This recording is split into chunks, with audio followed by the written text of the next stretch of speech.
Our text this morning is the beginning of the story of the wise men. Now, when Jesus was born in Bethlehem of Judea, in the days of Herod the king, behold, there came wise men from the east to Jerusalem, saying, "Where is he that is born the King of the Jews? For we have seen his star in the east and have come to worship him." Most of us are familiar with the Christmas carol, to the 12 days of Christmas. We might get mixed up, especially towards the end, about trying to keep the gifts in order. Some of us might even remember the actions that go with that song. But why 12 days of Christmas? What does 12 have to do with it? So traditionally, Christmas was celebrated from Christmas Day, ending 12 days later at what was known as the Epiphany, which took place on January 6th. Now, the Feast of the Epiphany commemorates the arrival of the wise men in Bethlehem, whose journey from the east was completed as they fell before the Lord to present their gifts to him of gold, frankincense, and myrrh. The word Epiphany means a manifestation or a presentation of the Lord. And because the wise men were not Jews, the feast commemorates the spread of the news of the Lord's birth to Gentiles. So in the story that we read this morning in our lesson, we read about how the wise men saw the star in the east and followed it, first to Jerusalem, and then, on the advice of Herod, to Bethlehem, until it stood over the house where the young child and his mother were. And so we read that they fell down and they worshipped him and presented their gifts to him. The goal of their journey was completed in the presence of the Lord. All journeys have a goal or a destination. Getting up in the morning and driving to work is fulfilled in the completion when we arrive at work.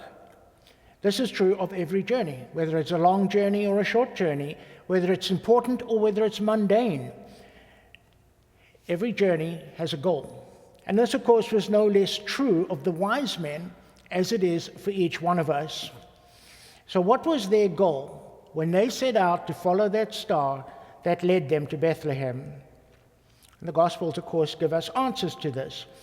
The wise men came to Jerusalem, and they asked Herod where the King of the Jews was to be born. Their object was not to see Herod. Their object or their goal was to see the Lord. And they didn't want to just see him, they wanted to worship him. So it is no surprise then that they continued their journey from Jerusalem to Bethlehem. And when they entered the house where the child was, they fulfilled their desire and fell down and worshipped him. And their gifts of gold and frankincense and myrrh were expressions of their worship. The overriding goal of the entire journey was to worship the Lord. So what does that mean? What does it mean to worship the Lord? What does it mean to fall down and worship him as the wise men did? When we read in the Word, it is often said that someone worshipped someone else, but not what they did or how they did it or what it meant to them. For example, in the Gospel of Matthew, aside from the wise men worshipping the Lord was also tempted in the wilderness by the devil, who offered him all the kingdoms of the earth. "If," said the devil, "you will fall down and worship me." So what was the devil expecting the Lord to do at that particular moment? What would his worship have looked like? Later in the same gospel, we read of a leper who wanted to be cleansed of his leprosy, and he came down and he fell down before the Lord and he worshipped him. Now, we can interpret the leper's prostration as worship. In another story, the Lord calmed the storm on the Sea of Galilee, and his disciples worshipped him in the quiet. And they did so again at his resurrection when he appeared to them. So there are many instances in the gospel of people worshiping the Lord, but in none of these cases does the gospel actually tell us what their worship looked like, only that they worshipped him. So the question we're going to explore this morning is, what does worship look like? What does it mean to worship the Lord? Not only is the word worship used in the Word as a way of interacting with the Lord, but we use it as well in our daily lives. We call going to church, going to worship. And sometimes in loose conversation, we will say that someone worships the ground that another person walks on. So worship is the kind of word that gets used a lot. But what does it mean? It needs a bit of exploration if we're going to get a full sense of it. A simple dictionary definition means to reverence or show honor to someone. But that doesn't really help us very much. What does it mean to reverence or show honor to the Lord? So one way of answering this question and exploring what is meant by worship is to follow the wise men on their journey. Since their goal was to worship the Lord, we can think of their entire journey as an act of worship. And their journey is a blueprint for our own acts of worship. It's a blueprint for our own spiritual journeys as we set out to worship the Lord. So the wise men started in the east when they saw the Lord's star and began to follow it. The very act of following the star was in fact an act of worship. Even though they were a long way from Bethlehem, they were still worshiping the Lord. Now the star that they saw was different from the millions of stars spread out across the night sky. It held the promise of what they were looking for, a promise of how to worship the Lord. The heavenly doctrines tell us that the wise men were people with a knowledge of spiritual things. They knew that the Lord was going to be born, and they were watching for his sign. And when they saw it, they knew where it would lead them. The sight of the star is the beginning of the journey, and that would lead them eventually into the presence of the Lord, where they would fall down before him. So the wise men would have seen the star amongst all the other stars in the night sky. It was a sign of promise, a way leading to the Lord. Stars in the Word represent the many things, the truths that we know that guide us through life. Many of these things are natural truths. Many of them are ordinary and mundane things, like how to get from point A to point B, or how to do a particular thing, or how to understand a particular issue. They make it possible for us to function in this world. So we know a great many things. Our minds are full of truth, just as the night sky was full of stars, thousands of them shining out in the darkness. But amongst all those stars was one that was particularly important. This was a dominant star, and it represented the special truths or promise that gives meaning to our lives. These special truths hold within them the promise that if we follow them, then our lives will be lifted up, enriched, and fulfilled. And these, of course, are the truths from the Word. And they are, as the psalmist said, a lamp unto my feet and a light unto my path.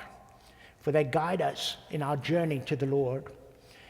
And as we come into his presence, gradually by following that star, so we become wiser and happier through contact with him. So the first step of the wise men's journey, when they saw the star, was deciding to follow it. When they saw it, they knew that the Lord had been born, but the decision to follow it was theirs. It was theirs alone. So knowing truth is not the same thing as having faith in it, and it is not the same thing as worshiping the Lord. It's entirely possible for us to know many truths from the Word and yet remain untouched by them. And there's no better example of this than Herod the king. When the wise men came to him in Jerusalem, they explained that they had seen the star in the east and had followed it and were now looking for the Lord. Herod's actions of knowing truths but not following them can be seen in what he did next. When Herod heard the wise men from the east, he called his own wise men to ask them where the Lord was born. And once they told him, he had essentially the same knowledge as the wise men from the east, but one significant difference. The wise men were looking for the Lord to worship him. Herod was looking for the Lord to kill him. What causes truth to shine in our minds and to teach us the way to the Lord is not the knowledge of truth itself, but the way that we hold that truth. Truth doesn't shine in our minds because we know it, just as it didn't shine in Herod's mind. What makes it shine is how we hold it, and that is what will lead us to true worship. Sometimes it seems as if worship begins with truth from the Word, and rest assured, without worship, we cannot worship without truths to guide us. So truth is essential. But truth by itself no more generates worship with us than it did with Herod. Herod's missing ingredient was humility. He was concerned of his own position and power, and the truths of the Lord's birth threatened this, leading him to one of the most atrocious acts in history.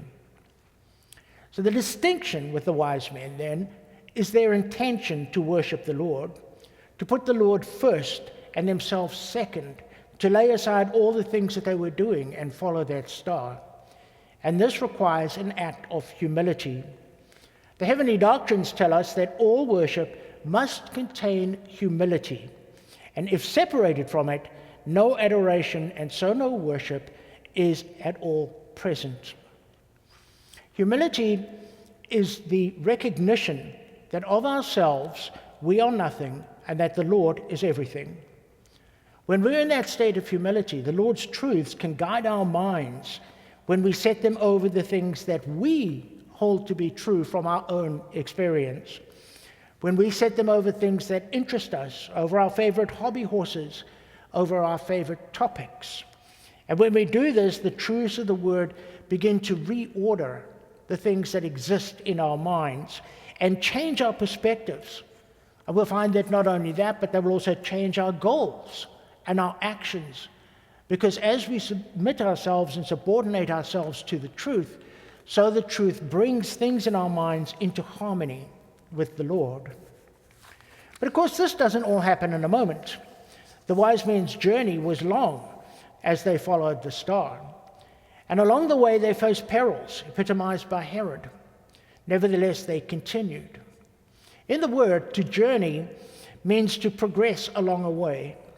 And the way or the pathway to worship is to cultivate new truths from the word and to humble ourselves to them as we put them into practice. In other words, to worship the Lord is to acquire truth, but not just one truth, continual truths over and over again, and going through the same process over and over again. We see some of the things the Lord faced on his journey when, after the wise men's visit, he was challenged by that devil to worship the devil instead of God. Even the Lord had to weigh up in his mind what seemed to be an all-powerful promise. I will give you everything before you. But if he did that, he would lose everything he came into this world to do. He would lose the very essence of his being. And so the Lord in that moment, as with all of us in our times of temptation, have to decide to humble ourselves before God. And so the Lord overcame the devil's temptation through his own humility, through his own essential giving of himself to God, recognizing the power of God and his need to put that first and to get rid of the devil. So true humility, which we see in the Lord and which we try to practice in our own lives, is not just a mental recognition that the Lord is everything and that we are comparatively nothing. Unfocused humility can be paralyzing. It can stop us from doing things because we just think that we're so unworthy that we can't possibly do anything. That's not the kind of humility the Lord asks us to have. True humility exists in our minds, in the willingness to submit to the teachings that the Lord has given us. And when they come together, to bring those teachings out into the practice of our lives. So rather than debilitating us, true humility actually gives us the ability to do the things that we need to do. And so this brings us to the second aspect of what worship is, and that is service to others, from the combination of truths that we have learned from the Word and humility and the willingness to put those truths into practice. The Word, for example, teaches us to love others, to hold our tendencies back, and to put ourselves out for the sake of other people. But these teachings are only completed in our actions. When we act from truth, because it is true, we come to acknowledge and worship the Lord on all planes of our life. We worship Him with our understanding of the truths that He's given us, and of our will, the humility to bow down before Him, and the actions to do the things that He taught us. And so our whole life becomes an expression of worship before the Lord. It's interesting that we hear no more about the star when the wise men come to Bethlehem. It stood over the house, and then we hear no more about it. It had achieved its purpose. It had led the wise men from the east to Bethlehem and to the Lord Himself. And this highlights the role of truth in our lives.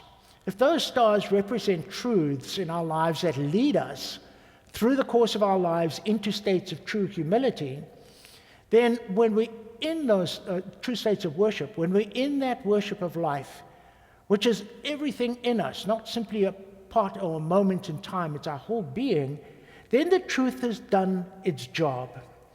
Truth is a means to an end. It's not an end in itself. It has a purpose. And that purpose is when we enter into a true relationship with the Lord. We would never be able to do this without truth to guide us, without it protecting us from the Herod states that we find within us.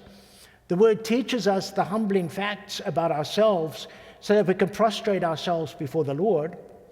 It shows the evils we must shun as barriers that cause strife with our neighbors, and inspires us to be useful to others on every plane of life. When the wise men entered the house, they had been led there by truth, but when they came in, they worshipped. And their worship was the sum total of all things. The truth had achieved its end of leading people into true worship. So now with these things in mind, we can ask ourselves again, what does worship look like? What did the wise men's worship look like? And true worship of the Lord is being willing to accept the truths of His Word. That's the star in the east. And conform our lives to them by living in a state of humility before Him.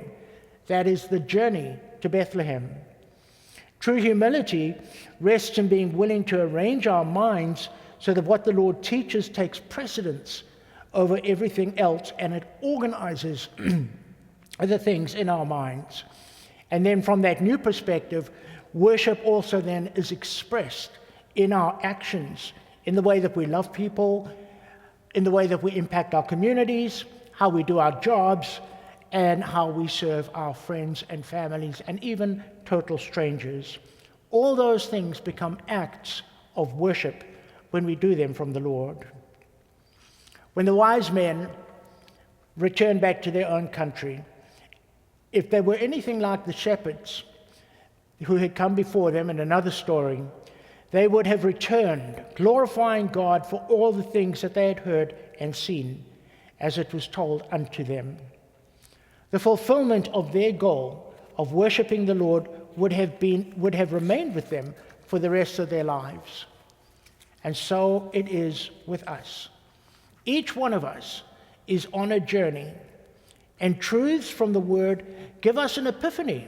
It gives us a sight of the Lord. That is the very beginning of our journey.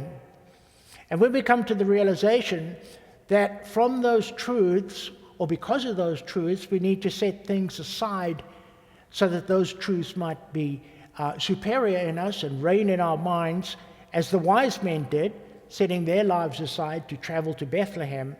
And if we follow those truths in humility, so that our lives become one of service to others, then we come into states of true worship. Our journey is not something that we do once. Each truth leads us to the Lord. Each epiphany, each sight of the Lord that we have within those truths strengthens our mind and strengthens the other truths we already know. And every act of service builds in us the habit of worship, not once, but always. Amen.